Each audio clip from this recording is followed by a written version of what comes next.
Hallo alle miteinander. Hello everybody. I'm Claudia Dixon and I'm a native German tutor language specialist. Can you believe it? I've been teaching German for 30 years now and I still love it. It's such a great language and I love it when people are learning German.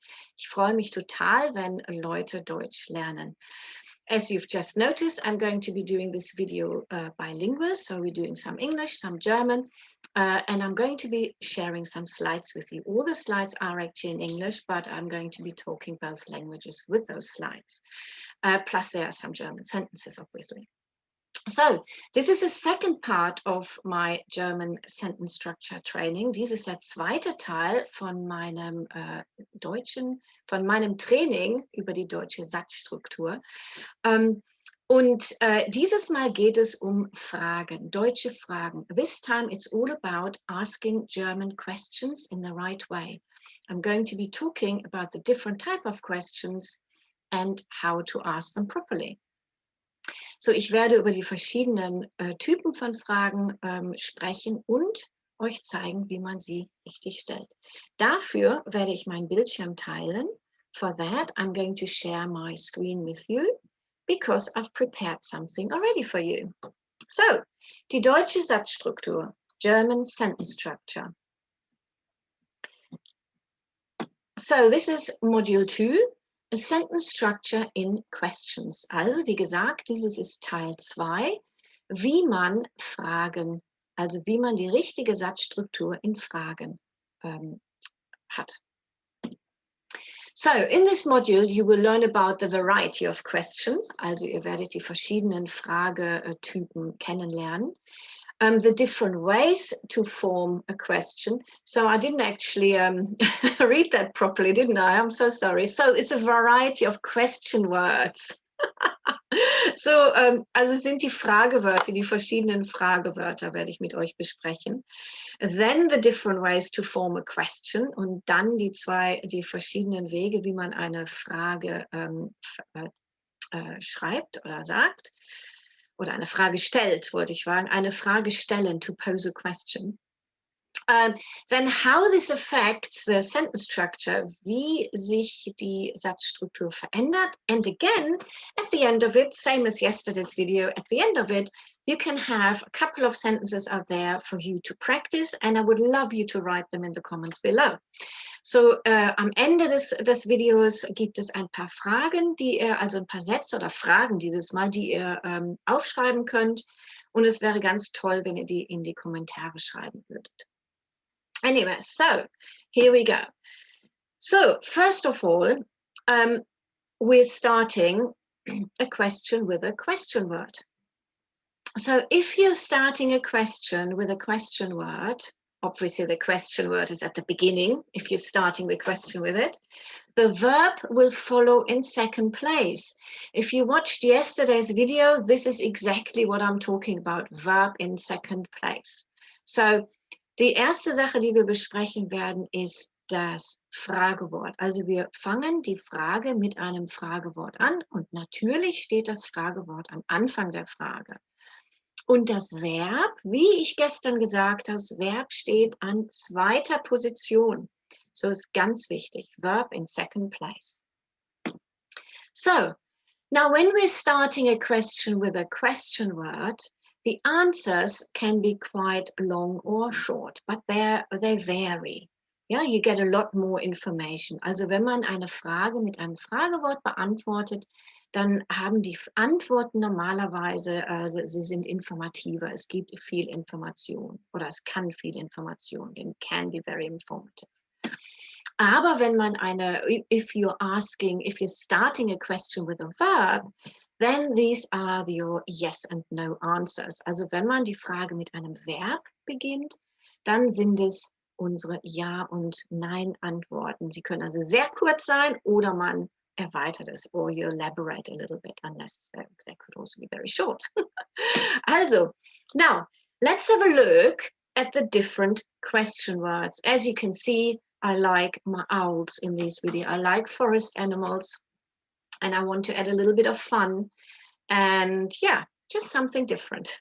Ich wollte ein bisschen Spaß auch hier mit in dieses Video implementieren. Und deshalb habe ich also die Eulen. Ich liebe Waldtiere. So, die Fragewörter. Here are the question words. So we have wer, wo, wie, wann, was, wie viel, warum, woher und wohin.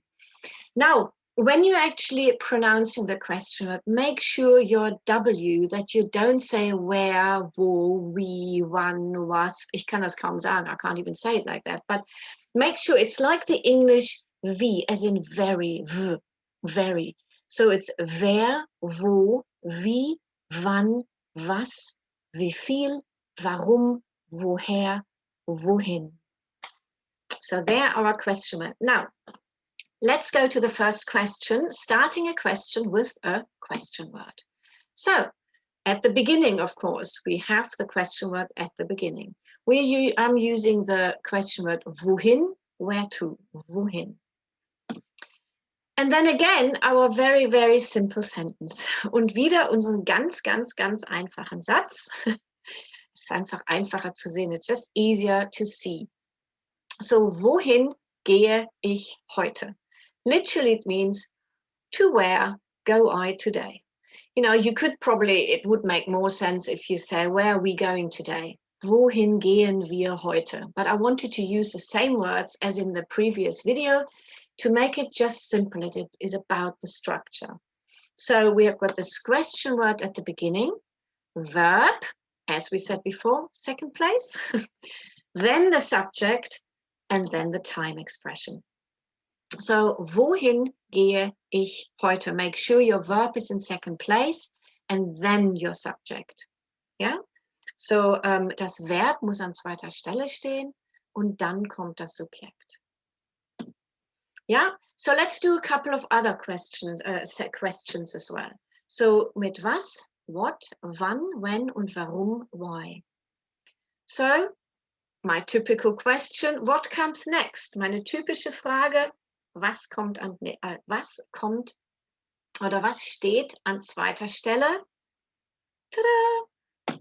Keine Überraschung here, there's no surprise here. It is the verb.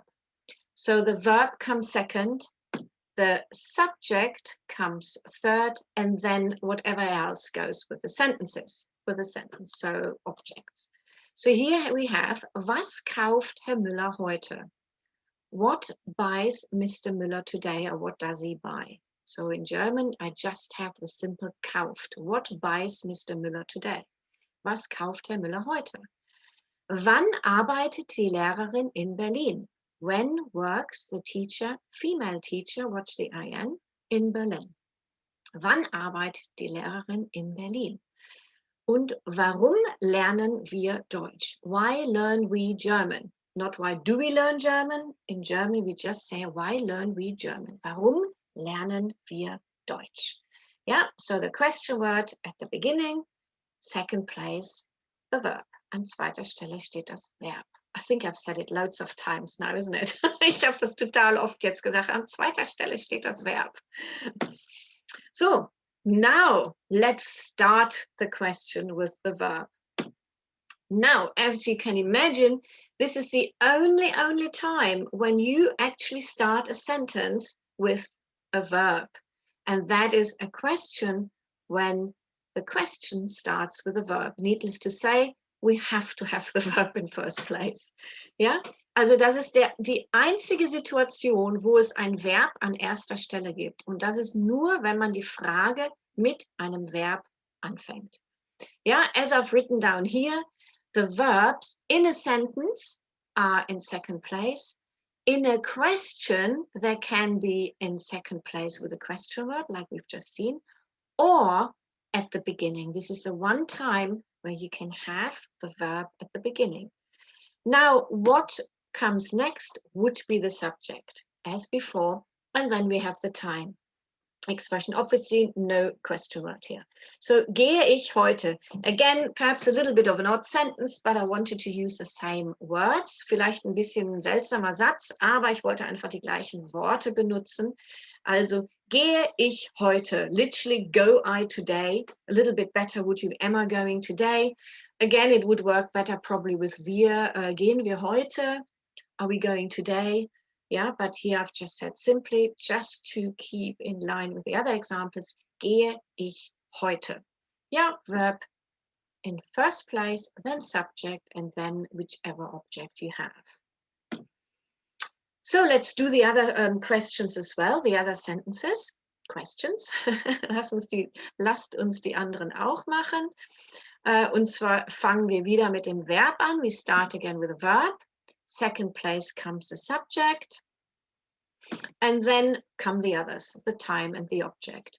Ja, also hier zum Beispiel, kauft Herr Müller heute eine Zeitung? Buys Mr. Müller today a newspaper? And that is the way we say those questions. So, kauft Herr Müller heute eine Zeitung?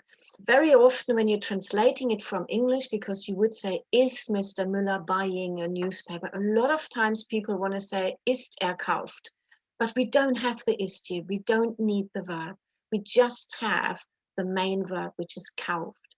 So, kauft Herr Müller heute eine Zeitung? Literally buys Mr. Müller today a newspaper. Arbeitet die Lehrerin am Montag in der Schule? Works the teacher on Monday in school? Arbeitet die Lehrerin am Montag in der Schule? Und lernen wir jetzt Deutsch? Learn we now German? Literally, but obviously it would be, are we learning German now? So lernen wir jetzt Deutsch? Now, so what you've learned here is that a question can start with a question word or a verb. It's the only time a verb is in the front, can be standing at the beginning, if I haven't said that already, falls ich es noch nicht gesagt habe. Also die zwei Arten der Fragen wären einmal mit einem Fragewort und zum zweiten mit einem Verb. So, it's fun time. It's your action time. So please form two questions. Now, you've got two sentences again, or two word fraction, two lots of fractions. The first one has a question word in it. If you spotted it, the question word is wann, as in when. So the first one has to start with that question word. There is no other option. And the second sentence hasn't got a question word, so it has to start with the verb if it hasn't got a question word. And as these both need to be questions, you have to start them that way. So, also es wäre toll, wenn ihr mit diesen Satzteilen zwei Fragen zusammenstellen könntet. Die erste Frage würde mit wann anfangen, denn wann ist ein Fragewort. Und die zweite Frage, in diesen Worten gibt es kein Fragewort. Und das heißt, die Frage muss mit dem Verb anfangen. Und in diesem Falle wäre das Verb geht. Also, if you're rewatching or you're watching, you can stop the video and write the sentences before you get to the answers. Also es wäre eine super Idee, wenn ihr das Video kurz stoppen würdet und die Sätze aufschreibt. Also ihr könnt sie auch in die Kommentare unten schreiben, aber schreibt sie doch kurz auf, bevor ihr die Antworten überprüft. Also ich werde zu den Antworten gehen, denn natürlich habe ich euch wieder Antworten gegeben. Of course, I've given you answers again. And so the answers here are, wann fahren die Freunde ins Kino? So when travel the friends to the cinema? Wann fahren die Freunde ins Kino? Yep, so the first one needs to start with wann, the question word, and what second place?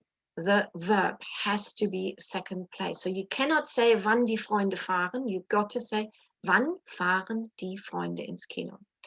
And the second question, please make sure that you have a question mark at the end there and not like I have. As you can see, there is a full stop. That's not very good. I will have to correct that, but if you can please make sure you have a question mark. Bitte schreibt ein Fragezeichen hinten an den Satz, denn das habe ich hier gerade vergessen. Also, aber ganz wichtig, geht er heute zur Arbeit? So geht, the verb is in first place.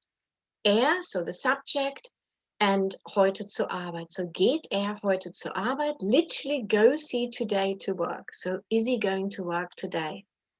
And again, in German, we're just using the verb geht am Anfang. And as I said, please make sure you write a question mark at the end. Also, ich hoffe, das hat euch gefallen. Und ich hoffe, ihr habt die Sätze geschrieben. So I hope you enjoyed that. And I hope you wrote the sentences before you looked at the answers. And I know these sentences are very, very simple. But that simple idea transfers to longer and longer sentences as well. Also ich verstehe, dass die Sätze natürlich sehr, sehr, sehr einfach sind, aber die Idee, dass das Verb an zweiter Stelle ist, wenn man mit einem Fragewort anfängt und das ist zum Beispiel ganz wichtig für alle anderen Sätze, auch für längere Sätze. So, I hope you enjoyed this. Ich hoffe, es hat euch gefallen und im nächsten Video werde ich über die Satzstruktur mit verschiedenen Objekten sprechen. So in the next video, the third one, I will talk about adding different objects to your sentence structure. I'm actually going to be talking about the time, manner, place rule.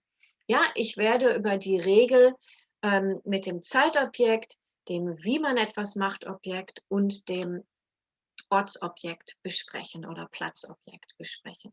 Ja, also die Reihenfolge im Deutschen würde man sagen, wann, wie und wo, wohin. So it's when, sorry, I had to think that in English, when, how and where or where to. Ja, also die gleiche Folge, time, manner, place. Also, ich wünsche euch noch einen tollen Tag und ich hoffe, ihr freut euch schon auf das morgige Video. I hope you're looking forward to tomorrow's video. And that's me. I'm Claudia, and please like my channel, follow my channel, ring the bell, and leave a comment in the comment box. And if you have any other sentences or questions in this case you want to write, please write them in there and I'm going to have a look at them. Also wenn ihr ein paar Fragen üben möchtet und die ins Kommentar schreiben möchtet, dann macht es doch bitte, ich werde sie mir ansehen. Also bis dann, tschüss!